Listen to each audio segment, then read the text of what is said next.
Hello BookTube, my name is Daniel. Welcome back to my channel, Guilty Feed Flash. I've got no rhythm. And today I'm going to take you through a quick Friday reads. We'll talk about the 4 books that I finished this week and the book that I've just started, which hopefully I will read over the next week and do a big review of next week. The books that I finished this week, starting up with Sally Rooney's Question Mark, Where Are You? Which I did a full review on that I just finished doing about 3 minutes ago in my time and put up yesterday in your time. So if you want to know my full thoughts on Sally Rooney's Question Mark, Where Are You?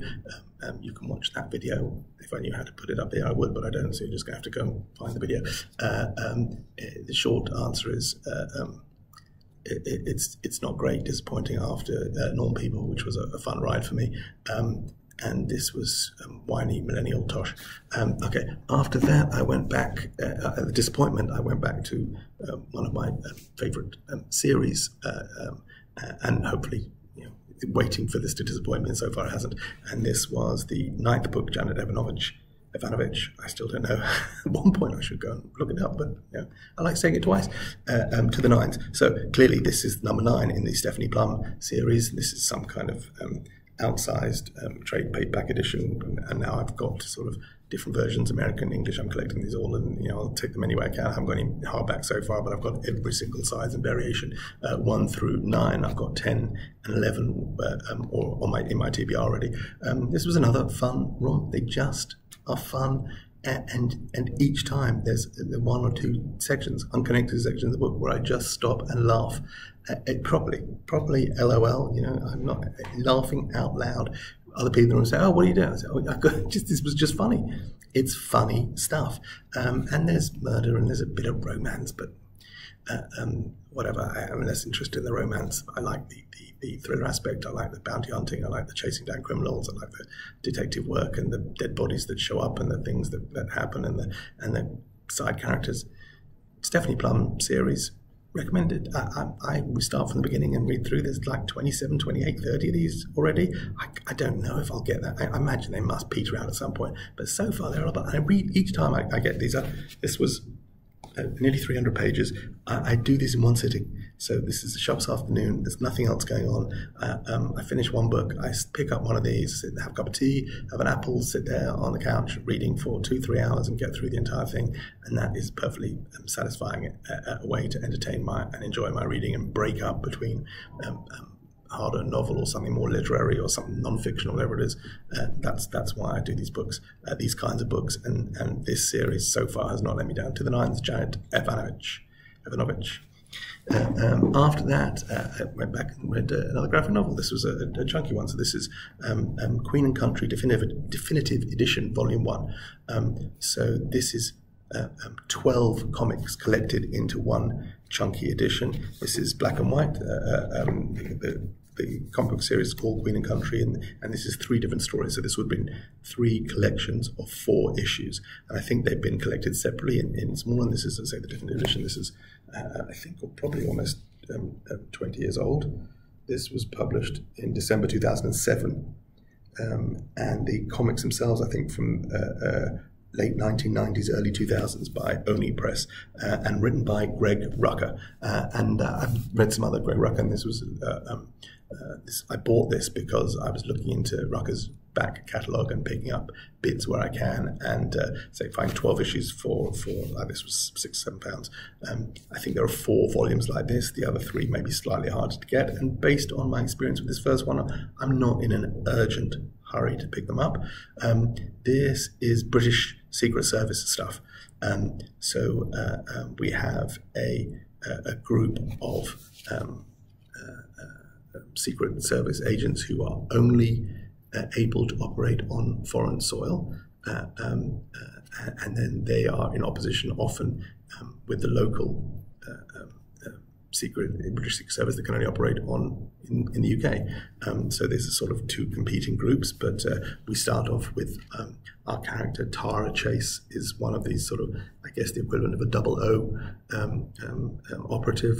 So she has a license to carry out black ops assassinations, and the very first story is about an assassination, and then trying to come back from being behind enemy lines and escaping while injured. And it's quite exciting and thrilling and good spy stuff, and then the usual sort of conflicted spy stuff, having carried out an assassination, what that does to your psyche. And then we see the agent talking to a psychiatrist, and we see the internal politics, and was this sanctioned, was it not sanctioned, what are the repercussions when they find out that they were attacked by the British Secret Service, they try and attack, there's an attack on British soil, which of course Tara Chase and her fellow foreign operatives are not allowed to respond to because they are not sanctioned to. All that kind of stuff you've seen. If you any sort of British spy stuff, you'll have seen this kind of thing before. And the same thing I think in America also.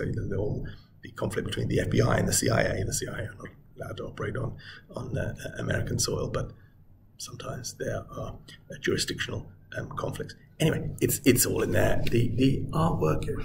It varies. I think there are different artists. As I say, there's three separate stories in this, each of which was 4 issues, 12 issues altogether. I think each one has a different artist. And then there's one sort of interlude as well, which came from a sort of Christmas special or whatever, which is illustrated by Stan Sakai, who you may know from Usagi Yojimbo. The artist of the first one is Steve Rolston. One second. And then later on we have... I get the only other name here. So Leandro Fernandez I've seen, but I couldn't tell you which one. And Brian Lee O'Malley does some of the art later on, who you will know from Scott Pilgrim versus the World. He was the writer and artist of that series. But the art is basic. I mean, it's black and white, but even black and white, it was sometimes hard to tell the men's faces apart. Tara Chase herself, that's Chase, Chace, is portrayed differently in different stories. I think at one point she's drawn as a sort of very, not drawn as a sort of glamorous Matahari femme fatale kind of spy, but a sort of very practical looking with the kind of body shape of someone who is trained and knows how to fight. And later on then she's drawn slightly more glamorously, so it's unclear from the writing whether we're supposed to think of her as a sort of believable, realistic looking but female assassin slash spy, or whether she's supposed to be sort of a glamorous Charlize Theron kind of spy. I'm not sure. I need to dig into that. Ruck has also written a couple of novels, so I think later on in the series. So if I was to read them in continuity, they come later, and I'm not sure if I'm that interested. I don't know if Tara Chase is an interesting enough character, but I'd be interested to see if on the page whether he writes her as a glamour Matahari type, or I'm trying to think of another example in literature of a sort of tougher looking sort of Ronda Rousey type hard woman. I don't know. Anyway, it's okay. Not mind blowing. I'm pleased I read it. It was diverting enough. There's the beauty of having one of these definitive editions is you get all these character sketches and examples of what things look like before the final version. And there's the different versions of Tara Chase. Anyway, for Green Country, definitive edition, volume 1, done. And then after that, I read something which perhaps I should have read much earlier in my reading career, but I didn't. And that was Virginia Woolf's A Room of One's Own. I don't have a great, my track record with Virginia Woolf is as follows. For A-levels, we were given to the Lighthouse to study, and I just didn't get on with it, and I didn't read it because we were supposed to study it. There's this long dinner table scene which is supposed to be Margaret's all stream of consciousness, which I didn't really get or understand or have a sophisticated enough palate to appreciate. And so I put Virginia Woolf down. I think when I finished studying, did I write about her as one of my A-level essays? Maybe, without very much knowledge or understanding of who she was, and sort of put Virginia Woolf down and said, well, clearly not for me. I don't get stream of consciousness. It's not my bag. Then when The Hours came out, Michael Cunningham's The Hours won something, Pulitzer, or won an award of some kind, and looked like a really sort of interesting thing that I might want to pick up. But it became clear that if I was going to get the maximum out of the hours I really needed to read Mrs. Dalloway first. So I bit the bullet and bought a copy of Mrs. Dalloway. I picked up a very cheap copy of The Hours in hardback in sort of a remainder shop in Charing Cross Road. Going back 25 years, maybe 20 years, I don't know how old that book is. But I then found a copy of Mrs. Dalloway, read that first, really enjoyed it. Mrs. Dalloway was a much more, to me, accessible and relatable novel than To the Lighthouse, so I had that. And then The Hours is fantastic. So of that experience, The Hours is the one that kind of stayed with me, probably because of the movie and probably because of Nicole Kidman's Oscar-winning nose. So even though I kind of had a good experience with Miss Dalloway, I didn't rush back to Virginia Woolf. So this is the third time reading Virginia Woolf, and this is her essay or her lecture, collected lectures about a room of one's own. What a stunning and just vital piece of writing. Surprisingly light and witty. It's not an angry book. It's about how a woman who wants to make a career as a writer really needs a room of her own, which is not a metaphor. It's not room is a stand-in for independent wealth. So women writers are either being supported by the husbands and can do what they want and are under no pressure, but even then, they have responsibilities because their money is not their own and their life is not their own, or they need to be able to earn money, or they need to have had money settled upon them, which is how Virginia Woolf very candidly opens this book and talks about an aunt who died and left her the grand sum of £500 a year, which doesn't seem like a lot of money now, but to young Virginia Woolf meant that she was able to fulfill herself as a writer, because that £500 a year saved her from having to go out and get a job, saved her from having to enter an unhappy marriage, enabled her to find a room of her own and sit in it and work. And she refers to, the £500 a year comes back again and again. I have no idea what the equivalent necessary sum would be today for a woman, probably not for anyone. The other thing, of course, she talks about is what's the word for it? Oh yeah, the patriarchy. I don't mean to be sarcastic, because of course, fucking patriarchy, and it's just terrifically, not surprising, but it's a terrifically modern reflection on who the gatekeepers are and who the tastemakers are. And spoiler, they're not women. She talks a lot in this book, and this is from 1918. She talks a lot in this book about, I wonder 100 years from now if things will be different. And we are 100 years from now, and I think to some degree the opportunities and the avenues for generating income that are available to women are more and varied than they might have been in 1918. I think we live in a world where the readers are more likely to be women. Influencers, people dictating what you say, so tastemakers are often women, and yet gatekeepers and the publishers and maybe some of the certainly some of the tastemakers are still men, and one can argue whether they're more influential or not, but yeah, patriarchy hasn't quite disappeared yet. There is still so much of this, the things she writes about, the parodies, the satire of the male critic and the male publisher that she talks about here are absolutely still true today and resounding.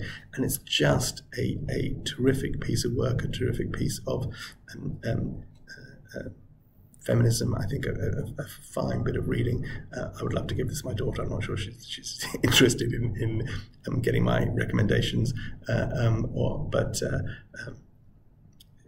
just sorry that it took me so long to get to this, because it is ahead of everything that any piece of critical feminist critical thinking about literature and about writing, about the publishing world that you read today, whether it's Chimamanda Ngozi Adichie has wrote that thing, We Should All Be Feminists, or and anything else that we're doing. I think this is at the root of it. I'm sure that, what am I saying? I'm not, they don't owe anything to anybody. I have no doubt they are not like me and read this and maybe were inspired by this much before I got round to reading it. But I've now read it. I really liked it. I would press it upon anybody, male or female, who is starting to suspect that we may not be living in a totally equal society. Virginia Woolf, A Room of One's Own, it's 111 pages. You can snack that and then go back to it and revisit some of the delicious, witty bits of satire and eye-rolling that she perpetrates here. Good stuff. And so straight after that, and one may think ironically, but straight after reading A Room of One's Own by Virginia Woolf, I have picked up Jonathan Franzen's Crossroads, now said to be the first part in a trilogy. I'm really just at the start of it. I'm going to try and dive into it this weekend, but I'm super excited about it. When I read books, I take the dust cover off. So we're actually going away this weekend to stay at whatever, for my wife's work. We're going to be away this weekend with all her students, and I will take this without the dust cover on it. I'll leave that at home, and this book has got an absolutely delicious, lush green back to the hardcover. So the dust cover goes back on when it goes on the shelf, but I will be reading it this weekend like this. Crossroads, but I all love that gilt writing. Really looking forward to this. Maybe you think it's tough to go from A Room of One's Own complaining about men to reading somebody who is undeniably male. But I've had great experiences with Franzen. If I get through this book this week, then in my next Friday reads, I'll do a sort of recap of all the Franzen that I read up till now and let you know my thoughts on this. But I'm excited to read it. And that's my Friday reads for this week. Take it easy. Have a lovely weekend. Ta-ra.